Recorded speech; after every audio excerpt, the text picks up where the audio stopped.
I'm invested in the sport of my own free will. I'm watching because I like it. All that to say, I fell asleep in stage one. Like, I sat down on the couch and I legitimately passed out, fell asleep Yeah. because nothing was happening. I mean, Blaney was out there, looked like he was the car to beat, and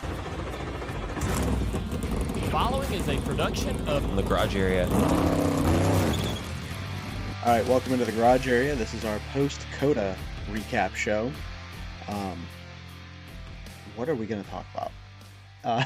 The fact that Tyler Reddick put everybody to sleep, the fact that Tyler Reddick made history, the fact that I think that the NASCAR world is the most familiar with Michael Jordan versus any other athlete. I bet you that there's more people that know that Michael Jordan is a team owner than they know Connor Zilic is the next prospect in the sport, or something along that line. That's not a bad thing. I'm not saying that I have any issue with them showing Michael so much. I think it is actually good for the sport. But yeah, bottom line is Reddick won the race. He makes history by winning the first three races of the year, the Daytona 500, the Atlanta race, and now COTA. Nobody had ever won more than two in a row. And I think Mike Joy said on the broadcast that Marvin Panch in like 49 or something won or finished third in the third race. So nobody's really come close to it. I know that I asked you last week who was the last person to do it. Was Matt Kenseth that won two in a row. Yeah. Or the first two races of the year. And then I think it was Las Vegas that they went to after that in '09, and he finished 43rd.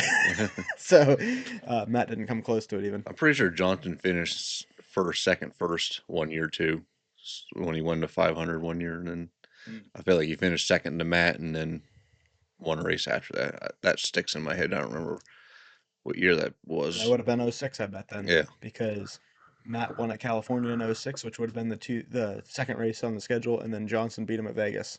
yeah. That's so. To me, that was the closest I remember it happening. Technically, I mean, you could say winning the first two was closer, but then finishing third. But yeah, I mean, No, yeah, I'm with you. First, second, first. That's pretty close. Uh, I remember when Jimmy won that '06 Daytona 500. I told my dad, I said, if he wins the championship this year, I'm never watching NASCAR again. And he went on to win seven, and I'm still here 20 years yeah. later. uh, um, there wasn't a ton of stuff to talk about from this race. It's kind of unfortunate. Like I legitimately, I don't sit down here with you and talk about races for people to watch me talk about it. I mean, we're doing it just for fun, I guess. I Yeah. mean, there's not really, there's no, I'm not trying to make it big in the podcast world or anything by doing what we're doing here in the garage area, but like, I guess my point being, I'm invested in the sport of my own free will. I'm watching because I like it. All that to say, I fell asleep in stage one. Like, I sat down on the couch and I legitimately passed out, fell asleep Yeah. because nothing was happening. I mean, Blaney was out there, looked like he was the car to beat, and I thought, man, Ryan's right because you told me at church before we ended up coming home that you were taking Blaney because you watched practice and he looked like he was going to be fast, and he started the race pretty fast, but it just seemed like whoever was out front was going to control the whole thing, and once Tyler Reddick got out front, there was no beating him, include even by SVG, who is you still feel he's the best in the sport. On road courses, yeah. Yeah. I just don't think they have. No, it's super speedway. Yeah. I'm just making sure you weren't talking overall or something like that. But you do still feel he's the best on road courses. Yes, I just don't feel like they had to set up for this race. Yeah, he finished like sixth or something last year, didn't he? Yeah. Uh, it was the only road course that he didn't win last year, and finishing second here after that is pretty impressive. But it wasn't SVG's day or race to win as much as I anticipated it being. I kind of had a little bit of an inkling of that coming in, as far as just because he didn't win this one last year. Any other road course, I 100% believe he's going to be the favorite. But COTA was the only one I was like, I don't know, something's weird there because he didn't win it last year. I personally think it's the long straightaways that I, I don't think that the Trackhouse cars have the same amount of speed on the straightaways because it seemed like every time uh, every lap, whether it was Blaney, whether it was SVG, whoever, they would catch Reddick through the entire part of the track, and then they come off that final turn and down that long straightaway, and Reddick would just gap them by half a second, and then they'd spend the whole lap trying to close that gap back up. Yeah, I am interested in if Chevy's new body this year, if that has any effect on it too. Because I felt like it was between Blaney and Reddick all racing. Like the Toyotas were up front, and um, I think Chastain was up there a little bit, stage one. SVG was like the next best Chevy in the field. So, um, but other than that, I think it was more of a Toyota show, which was not what you would have thought after practice. Because practice, the Toyota struggled, and when I saw Reddick was on the pole, I'm like, oh, he must have really just put one down. And like through the first stage, he was falling through the field. I'm like, okay, this is what practice looked like. All the Toyotas would use up their stuff, and I watched SVG in practice, and I'm like, oh, he wasn't up there on the initial laps like on the short one, but he had like one of the second to third best behind Blaney top 10 or 10 lap speeds. So he was like second or third on that. So I still had confidence in SVG, but I didn't realize how much Toyotas were doing better by the end of the race. Yeah, it just you weren't going to touch him. And I don't know what would have happened if he'd lost the lead, if he would have been able to get back to the lead. I mean, I know that other people led, but I'm saying as far Yeah. as in a controlled fashion, like if Blaney had beat him off pit road, would he have gotten by him? If, whatever, would he, barring a restart or a pit stop, would he have been able to take the lead on under green flag conditions? Yeah, I really think whoever got up front would have won that race. Um, you obviously saw, I feel like Blaney used up his stuff trying to get by Reddick. And I don't know if, like last year, I thought this was one of the best races we had all year, for even especially being a road course. We had like the top four guys all with under a blanket passing each other and fighting for the win. This year, it just felt like passing was at a premium, at least for the guys out front. I saw obviously we'll talk about Zillage later, but he come up through the field a couple times, and um, whether it's just his skill or whether everyone back in dirty air has the same issues, it's easier to pass back there because everyone's in dirty air. But I just felt like Blaney got out front and then he pulled away. Obviously, he was able to pass what's Briscoe and Reddick were out front early, and he passed them too. But I don't know if it's because their cars were that far off or Blaney was just strong in the beginning, not at the end. But I felt like that second to last run, Blaney was on Reddick's tail the whole Yeah. run, and I felt like Blaney had the faster car even at that point. Just whether the air he couldn't get around him, the grip he needed where he needed it, or what the deal was. Yeah. It's I don't really have the answer for that. Uh, Reddick ended up leading 58 laps. There was, what was this, a 95 lap race? Let me see. That sounds about right. Yeah, 95 lap race. Um, so Reddick ended up leading 58 of them. This Van Gisbergen only led two. Uh, Ty Gibbs and Michael McDowell each led five, and Ryan Blaney led 11. But the other, well, yeah, uh, who led four here? Ross Chastain led four, and Briscoe led eight. What, I mean, this listed as a transaxle here. Any idea, like, did it just break as he was running around the racetrack for Briscoe?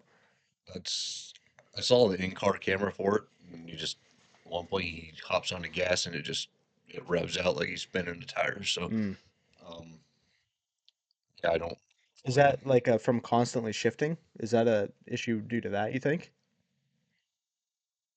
I don't know. He's the only one that had the issue. True. Like the only people I've seen have transmission issues, JGR. True. I know Hamlin had clutch issues. I know Ty Gibbs gone through a couple transmissions last year.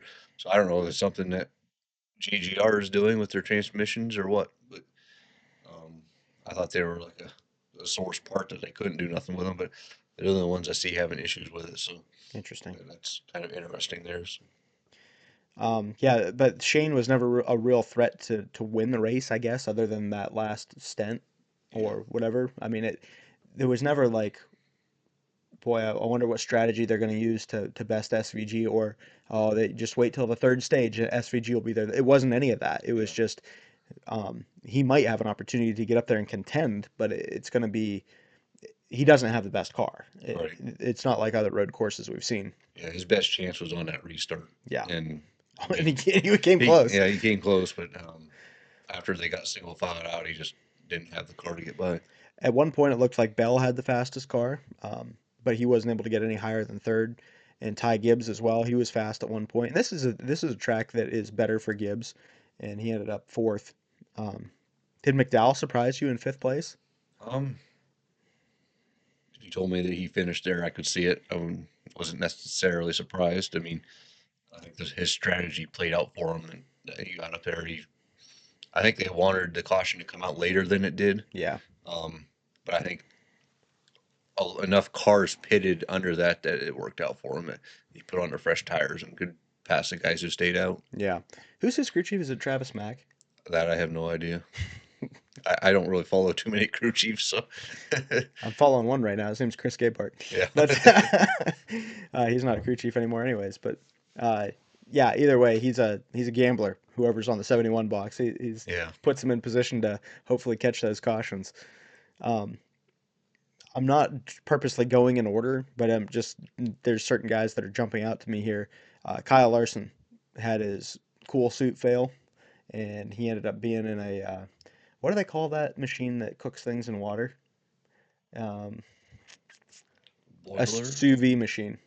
I think that's what it is. I think it's a French way of cooking food. This has nothing to do with a NASCAR podcast, but that's kind of what I think that Kyle Larson was sous vide throughout the As course much of as I know about food, I've never heard of that. more along the lines of eating than cooking, huh? Yeah. Uh, this is a side note. I had a guy at work that is a quite large fella, and he was telling me that he was really rushing to get to work that morning on time. He says, "Man," he goes, "I was just cooking on the way to work." I said, "Really? I really more associate you with the eating than I do the cooking." uh, but yeah, Kyle Larson was cooking inside that 5 car throughout the course of the day. I saw a tweet that said that I can't remember who it was, but they'd asked BJ McLeod at one point about racing in hot conditions, and he said you got to put a little bit of meat on your bones. It takes longer to cook a fat turkey. And I guess that was BJ's theory. He's living that philosophy out, I'd say, the BJ is. So honestly, that's a gutsy effort by Kyle Larson. I try not to give him too much credit for anything, but to come home in a sixth place finish after uh, dealing with that all day, and it was hot in COTA. For whatever reason, I noticed this. Maybe you do too. That when it's hot here, like in Northwest Pennsylvania, in the summertime and these guys are falling out of the seat because they're sweating so bad. It's like, yeah, dude, I feel bad for that guy. When I'm sitting here looking at snow on the ground and they're like, yeah, we're just roasting these cars. I'm like, I don't get it. I'm not feeling it. For whatever reason, it just doesn't translate when it's cold outside Yeah. here. But yeah, but all the credit to Kyle Larson for that. You said that Chase Elliott cheated to get a seventh place finish. Uh, just took advantage of Ross Chastain's loose wheel. Ryan Blaney, who was, if not the second best car in the top three, ends up with uh, an eighth place finish just because his car just fell off at the end. They just no, he couldn't keep it under him. Even as he was um, after he had caught Reddick, and then kind of the tail end of that, him getting to his bumper every lap, you could see as Blaney was coming off, going through the S's, that back end was kind of jumping out on him here and there. So he obviously was losing grip as that went along, and obviously it led to his detriment. I assume he just used up everything he had to try to catch Reddick, Yeah. and used up more than he had available, and ended up slipping all the way back to eighth. Do you think in the system that we have now, as far as points are collected, that he would redo that and take the second place finish versus using it all up and falling back to eighth? Um,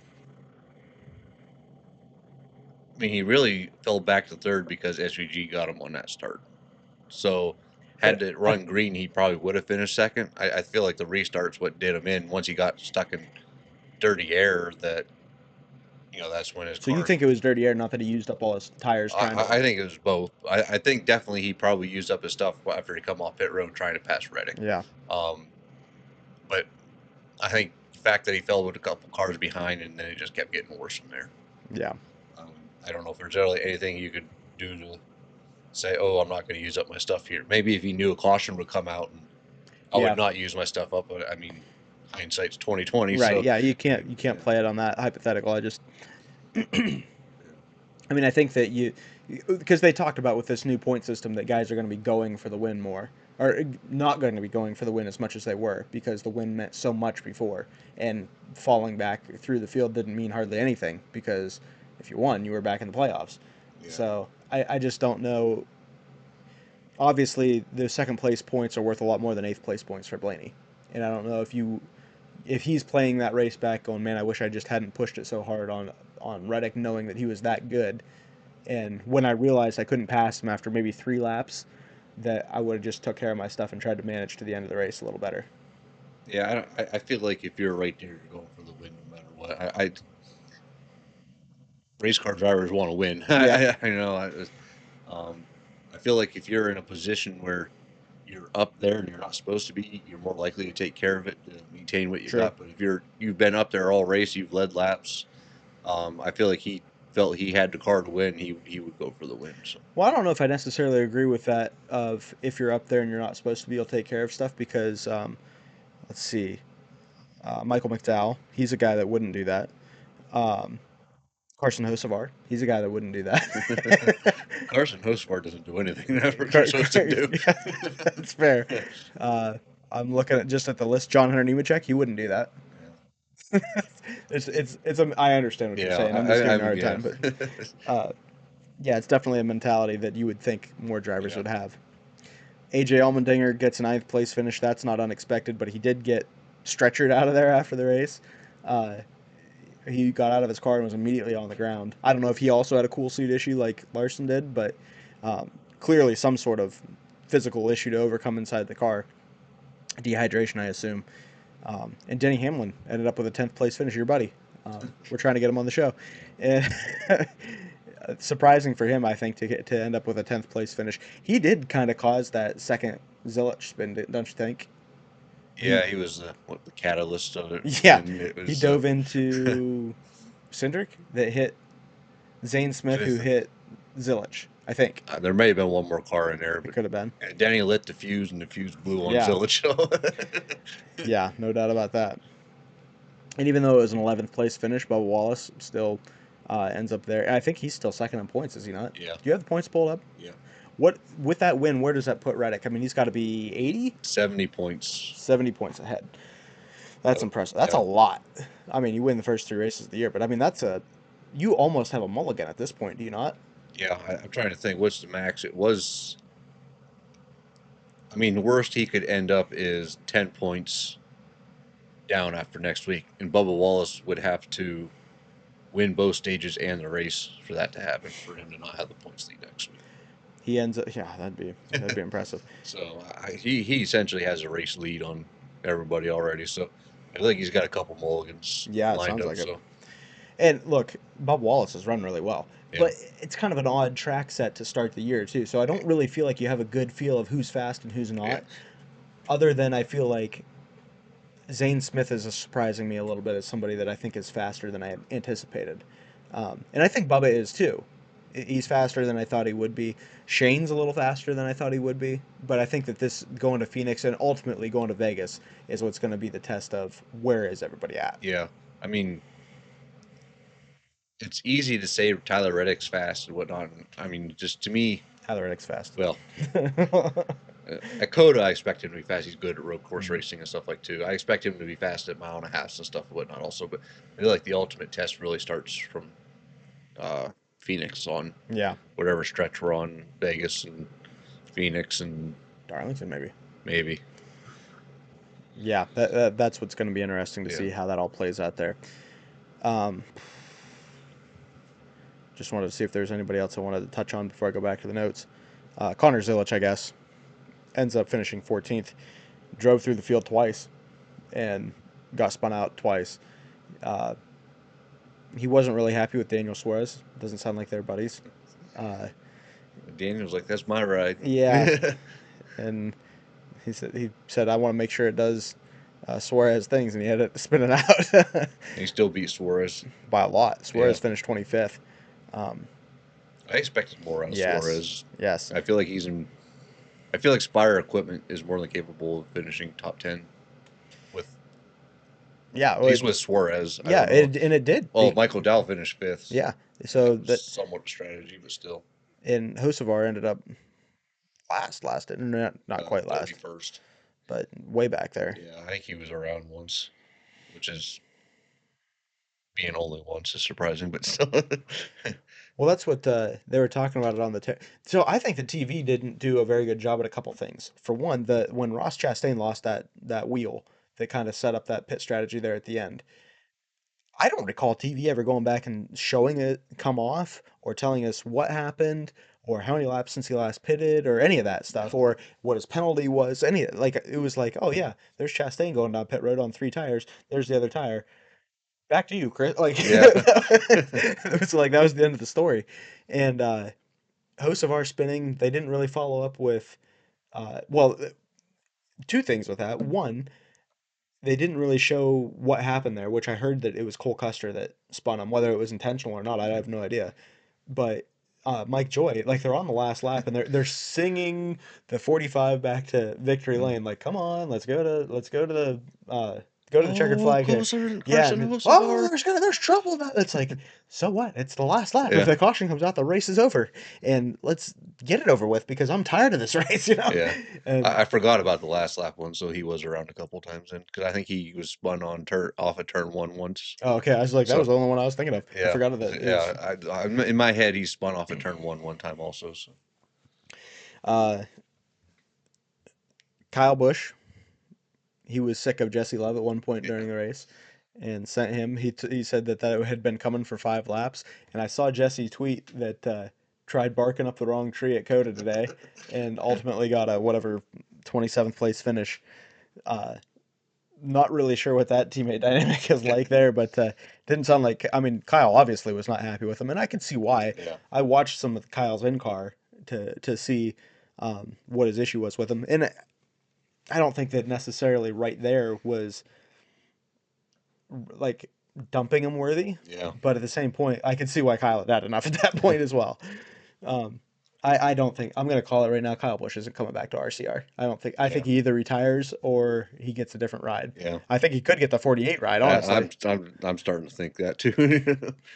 because wow. I let me just put this into perspective. I don't know what Alex Bowman's issue was. I'm not even going to criticize that because if he was deathly ill or something like that, that's all one thing, whatever. But uh, Bowman ends up with a 36th place finish. He was 6 laps down. Maya Snyder got in the car. I don't know at what point. It was It was sometime during that tire caution. so that came at like 18 to go, something like Yeah. that. And But I think it took him a few laps to get him in the car. yeah, I don't know what the story was there Yeah. as to what was wrong with Bowman and why, of all people, they put Snyder in the car. I feel like I guess he was the only one around that they had to put in the car. So But it didn't even sound like he was associated with them in any way. yeah, I don't think he was. But that's like what Joey Hand was there. Yeah, but he's a Ford guy. Is he? I mean, I know he's with Keselowski, but Yeah, I feel like I think he's a legit Ford signed guy okay, for that could be. yeah. I don't know what Um, how that all works. Did you see? You know who Bread Perez or however he's? Brad Perez. I think it's spelled bread, but I anyhow they call him Bread Perez. Okay. Anyhow, but Maya Snyder sent him a text. Goes, "Where's the breaking point in Yeah. the 6A?" I don't know if you saw that list. I saw. I didn't see. I still didn't see the text they talked about on the teardown. Oh That yeah, yeah. happened. He posted that on Twitter. I saw that, and it was a little bit of a text thread, and he posted a picture of the text thread and another picture of him getting ready to get in the car. It was kind of a Yeah, weird situation. But yeah. If Bowman was in the car that long, I don't understand two things. One, if you couldn't finish the race, why not just park it at that point? Like you could park it and then get another driver on standby if somebody else went out of the race. Like, hey, let's go and make up some of these laps. yeah, well, at that point, I don't think anybody else was out, maybe other than Briscoe because he had the axle issue. I'm not sure if that happened before or after, but um, I just wanted somebody in there to get laps just in case more fell out to try and salvage some points. That was the. I think they pulled it in on the last lap or whatever because he was like 3 or 4 seconds off the pace. I would, Yeah. I'd be 20 seconds off the pace. And to put me in a car cold like that. Yeah. Uh, I'd probably be 20 seconds off the pace if I ran the track on iRacing all week. But regardless, that was just a weird scenario. And then on the flip side of that, Brad Keselowski, who literally broke his leg, uh, concerns about whether or not he was even going to be back in time for the Daytona 500, had a standby driver, runs the whole race Yeah. and finishes 20th. Not that that's a fantastic result, but I mean, that's pretty impressive, Yeah. honestly. I think on a road course for Brad, 20th is pretty respectable. Yeah. Yeah, I wouldn't. Let's see, where did his other teammates finish anywhere near him? Like, Ryan Preece was 18th. yeah, so that's pretty decent. Um, Busher, who you would expect to be better, is well, he got 24th. spun out though Yeah. on that Jesse Love caution, or not on that caution, but when Kyle sent Oh, he Jesse was Love, the he was the car on the outside that got spun. so Kyle lit that fuse, and Yeah, and Busher was the one that blew up. yeah. Uh,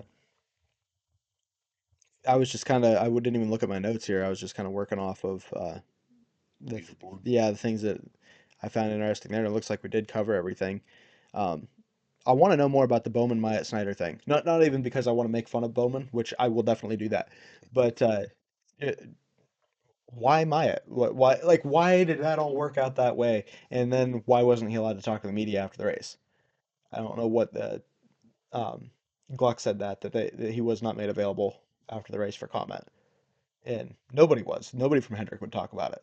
Huh. So I'm curious to know what.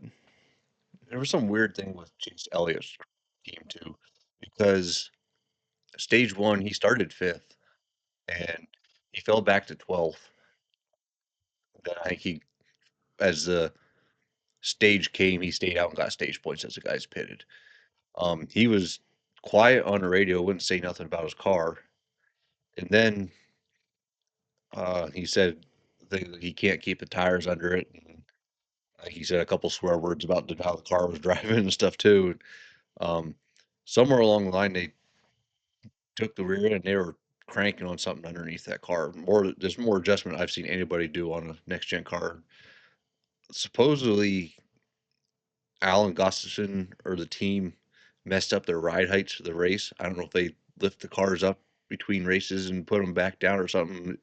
They messed something up there with the car or something, but it still wasn't as fast as I expect him to be Hmm. at these tracks. But um, they wanted to talk to Alan to know what adjustments they made, and they wouldn't discuss it.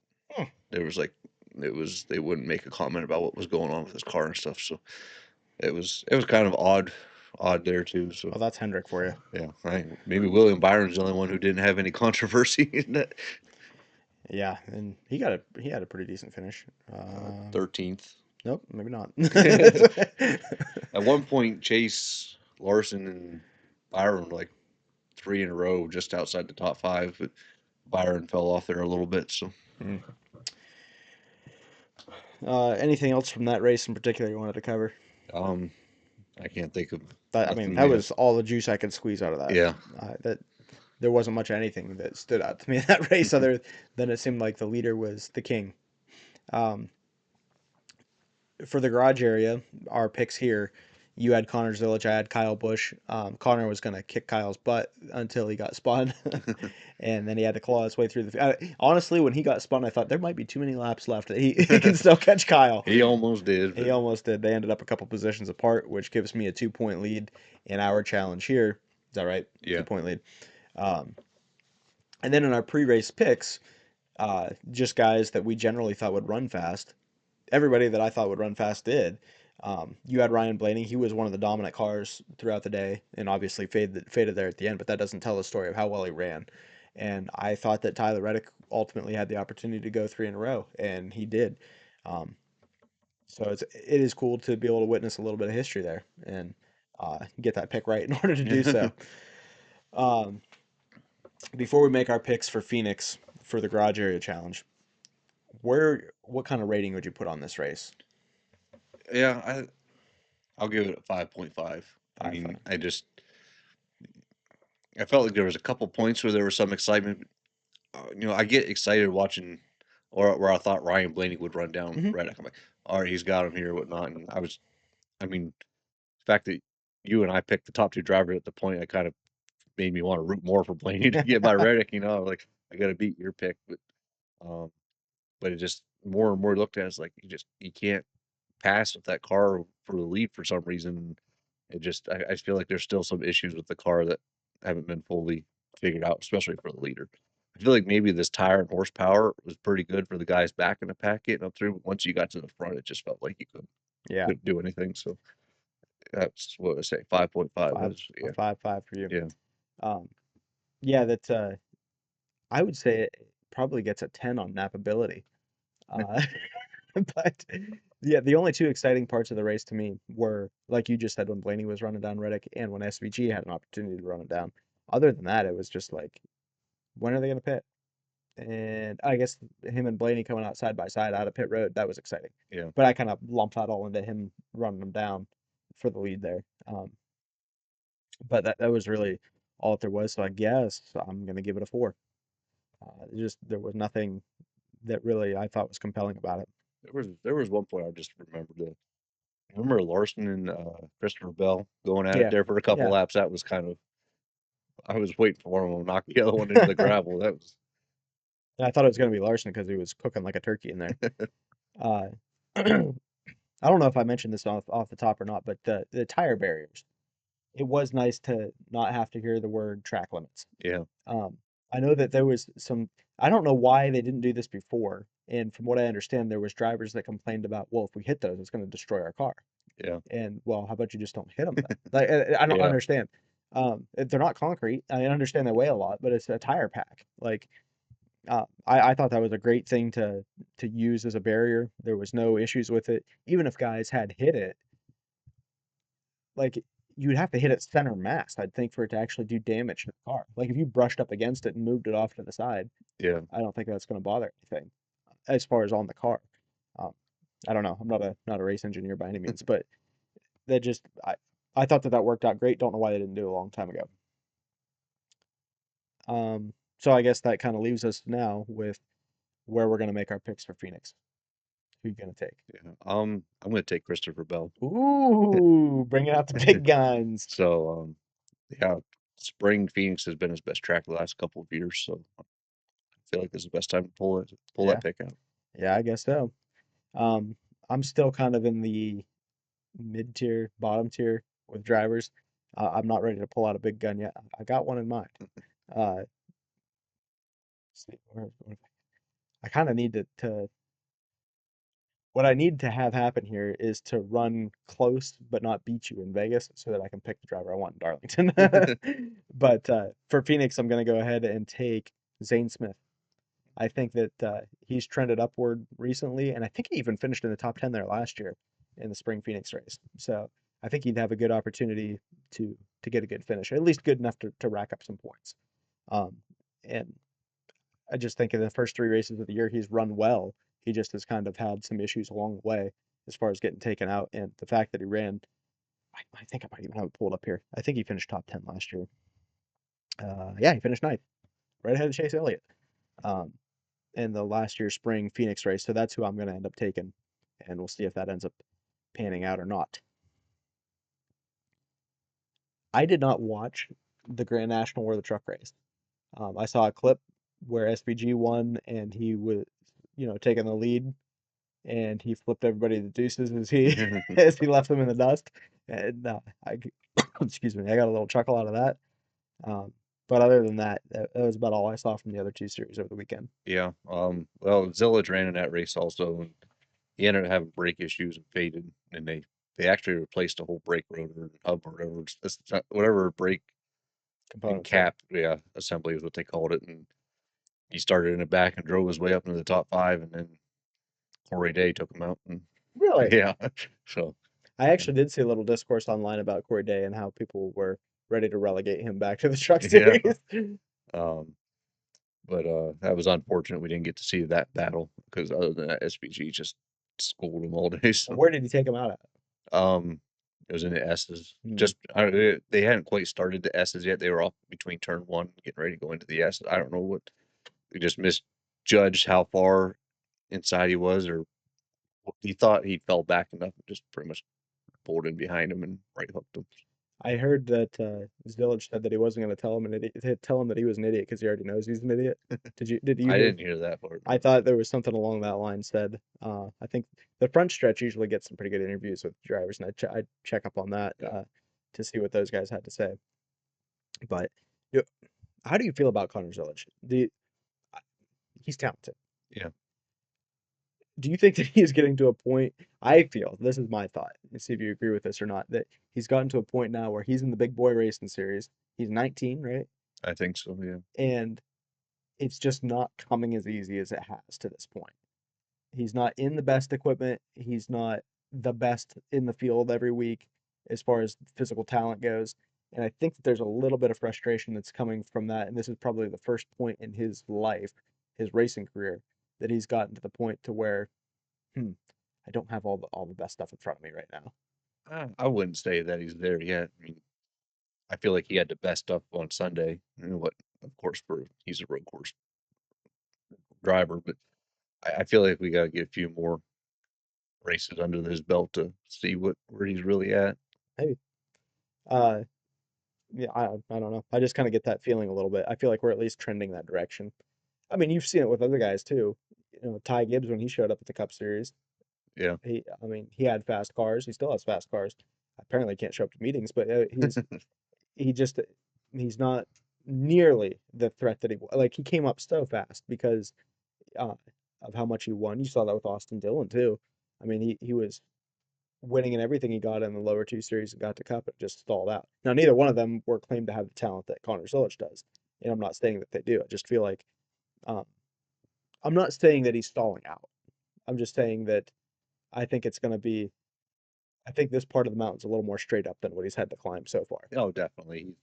It's going to be a little bit harder for him to get to. I don't think he's ever going to reach Xfinity level success that he No, had no. last year, but um, I eventually he'll win some races, Yeah, whatever, at least. But I, I mean, he's what he ran like 3 races last year, and we're 3 races into this year. I don't feel like we have enough of a sample size for him to say that he's frustrated or not upset that hasn't had that success yet. I just feel like the swearing at Daniel Suarez on the radio and saying Corey Day knows he's an idiot. Like, I just feel like there's a little more frustration showing lately than like this is a Yeah, track that he should have run well, yeah, and he didn't get the result that are things out of his control. I'm not saying he did anything wrong. yeah.